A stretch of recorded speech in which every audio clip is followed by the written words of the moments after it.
Pep Talk UK, Pro Beez, up in Northwest London.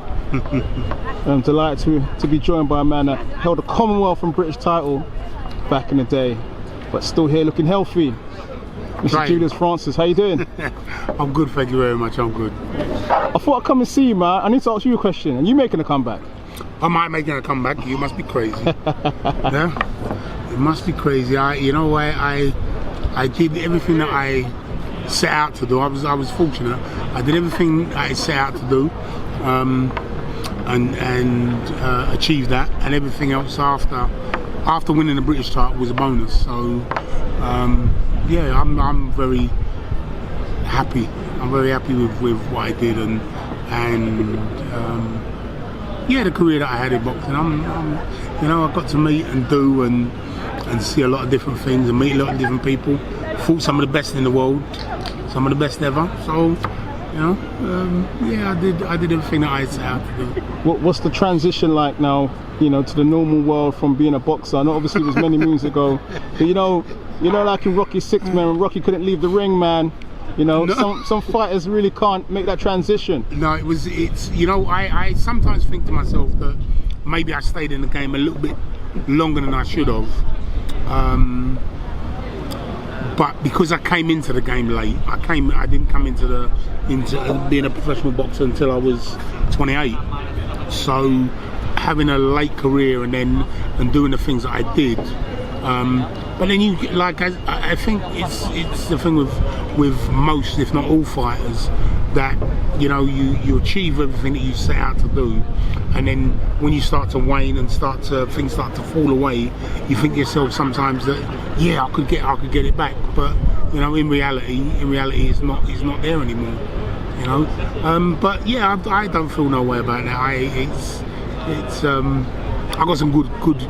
Great, fantastic memories. So, yeah. So I'm happy. I'm happy with that. Yeah. Does it feel a lot better now? And you can indulge in some macaroni, cheese, and rice and peas without, you know, having to listen to the trainer, man.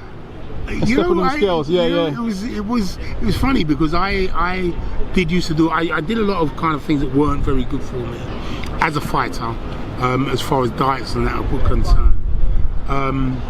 But yeah, I've always enjoyed my food. I enjoy it a lot more now because I don't have to, like you say, I don't have to worry about diets and making. Well, not necessarily making weight because I was heavyweight. But I used to like to come in at a certain weight, and that's what we prepared for. Yeah. So, but now, yeah, I just generally eat what I want, and I can't indulge too much. So I got a sweet tooth, and it's not really that great for me, but.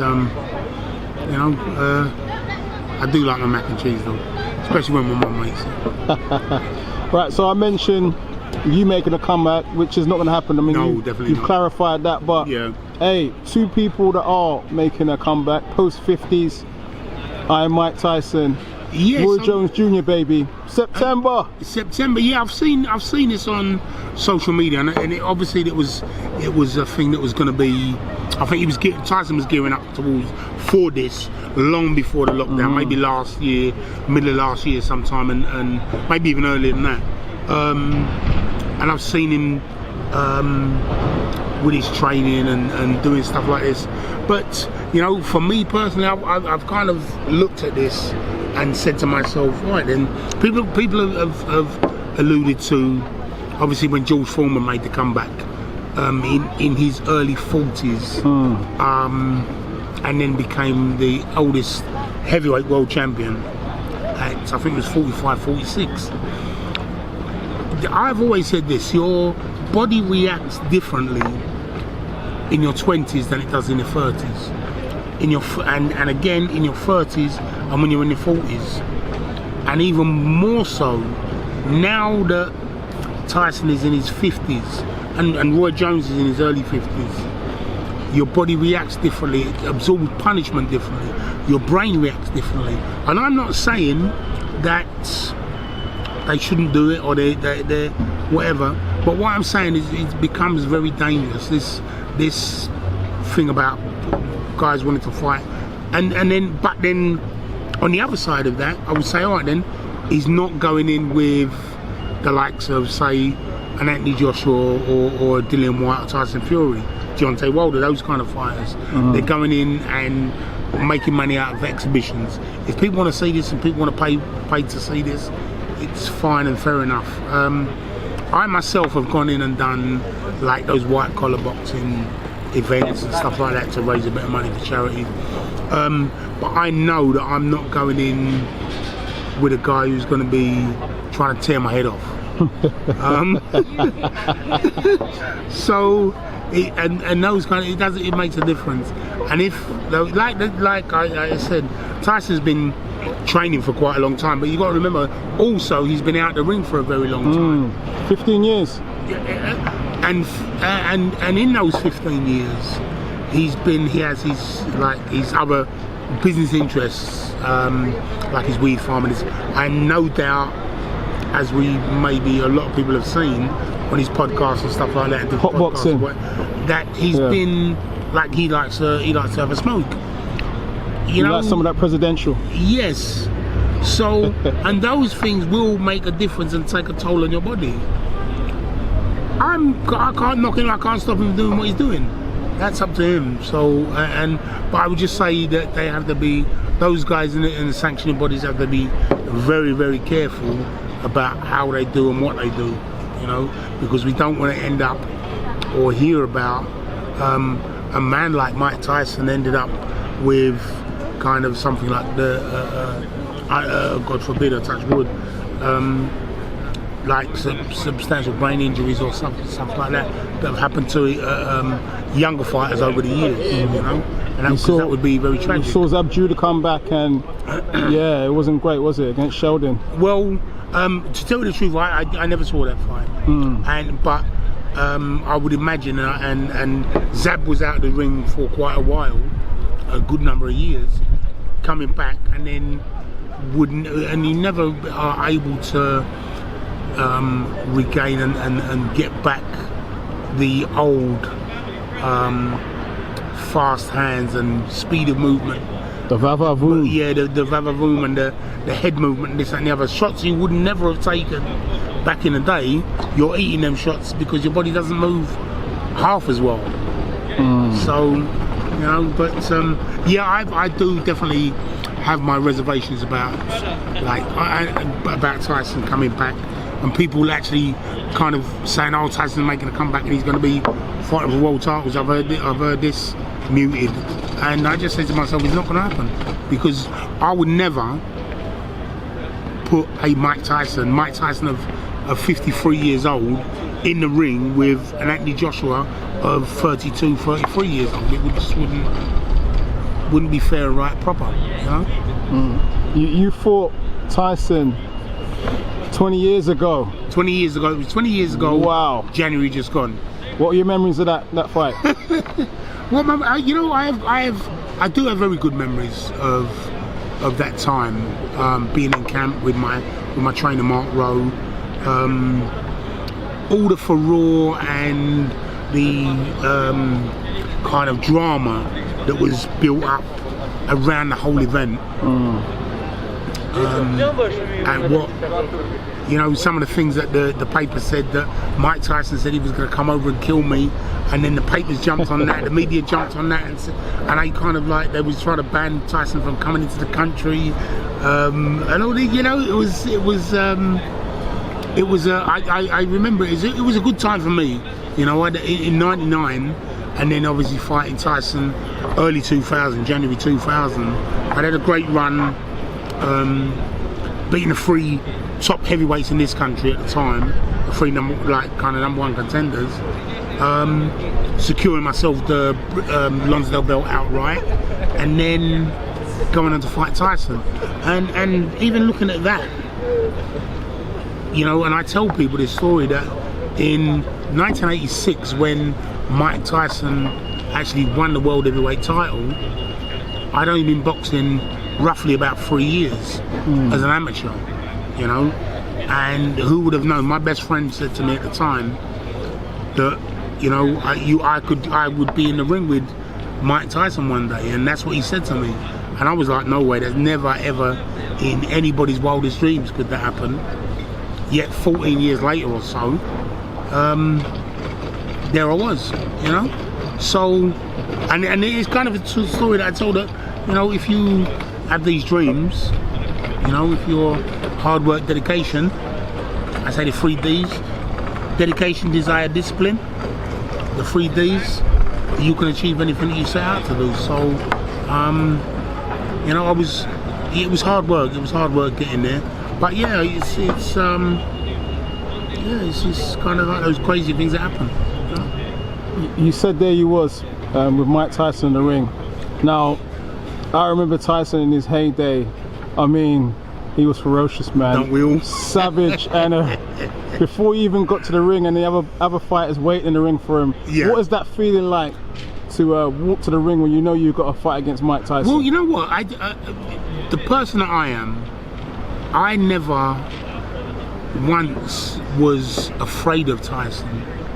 You know, when I remember the first time I met him was actually at the press conference.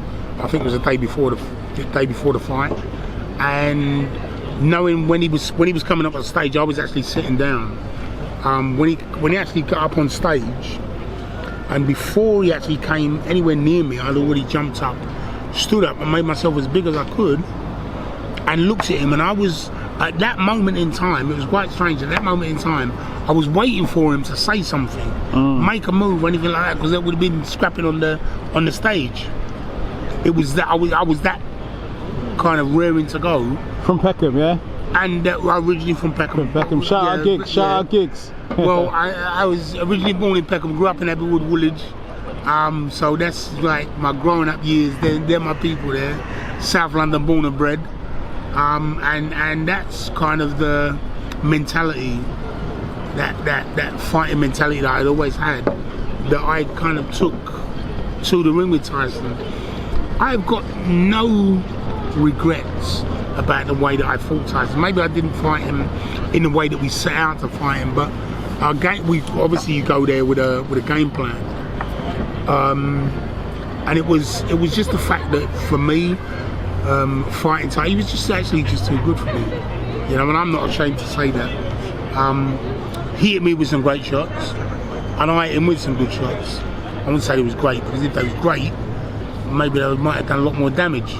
But you know, at no point was I feared of him or scared of him or wanted to run away from him. You know, that just wasn't in me. So, but that's the kind of fighter, and that's the kind of way Tyson draws you into his fight, and that's the fight he wanted to fight, up close and personal, which is, you know, always kind of been his style, and I got drawn into it, you know. But hey, yeah, I do have some good memories, yeah. Yeah, I mean, look, 20 years on now, would he be too good for Roy Jones Jr., full-weight champion? Roy Jones Jr. came up from light middleweight, I think, light middleweight, all the way through the ranks, and then he became heavyweight world champion, which was a fantastic achievement against a guy that actually I had my first loss against, which was John Ruiz. John Ruiz gave me my first loss. And Roy Jones Jr. beat him for the world heavyweight title. You know, going into this fight with this exhibition fight, we have to put it into context. It's an exhibition. Roy Jones he's obviously got he had great fast hands back in the day. I've seen a bit of social media where Roy's been training and fighting or training and doing a bit of moving around and stuff. If the guys are going to be in the gym, and they're going to be in the gym for 3 or 4 months, as they have done, working and honing their skills, they're going to look good. Tyson has obviously dropped a lot of weight, and he looks in very good condition. But as I said earlier, you know, if you're out of the ring for a good number of years, your body becomes soft, and even when you're sparring, you, like I said earlier, that you take shots that you wouldn't have originally taken back in the day. Your body, like I say, your body reacts different, and your body feels pain a lot different as you get into your 50s. But hey, you know what? They're gonna go out there. They're gonna do this exhibition. it's not a real fight by any stretch of the imagination. And they're gonna maybe they're gonna make and keep a lot of people happy in the sense that they've gone to see a Mike Tyson, they've gone to see a Roy Jones have a boxing exhibition. So I suppose it's maybe sometimes when I look and when I think about it, maybe it might be better than some of the fights that have happened in recent years in the heavyweight division anyway. So just putting it out there. Last question. How do you think the grandkids are going to be feeling about, granddad and granddad maybe getting into the ring? I don't know. They'll obviously be proud of their the grandchildren are going to be proud of their grandfathers, and and say, yeah, that's my granddad in there. But whether they're looking back at the old fighters, at the old Roy Jones, at the old Mike Tyson, and he's saying, but they've got grey beards, and they've got grey hair, and all their hair's falling out, and all this kind of stuff. And why has Granddad got a big beer belly? They might say that, they might not, but it's something for them to cherish and live and enjoy while it happens. But don't ever make it a real contest, fighting real genuine up and coming contenders. Those guys, Tyson or Roy Jones, up and coming contenders, or guys that want to kind of make a reputation out of beating up old men, because it wouldn't be good. It wouldn't be good, and it wouldn't be fair. It's been a pleasure to catch up once again, man. We've got to do this more often, man. Yeah, well, you know where I am, so come and see me. Roll through. Shout out Peckham, the whole of South London. South London, Woolwich Massive, Barnfield, here we come. You know what? I want to give a shout out, to my all the people from Woolwich where I grew up, Barnfield Massive. We've been through a lot of turmoil in the last few months, and everybody just stick together, pull together, and we'll get through this. Take care. Julius Francis, no worries. Pep Talk. Make sure you subscribe. We out, show. Thank you. No worries.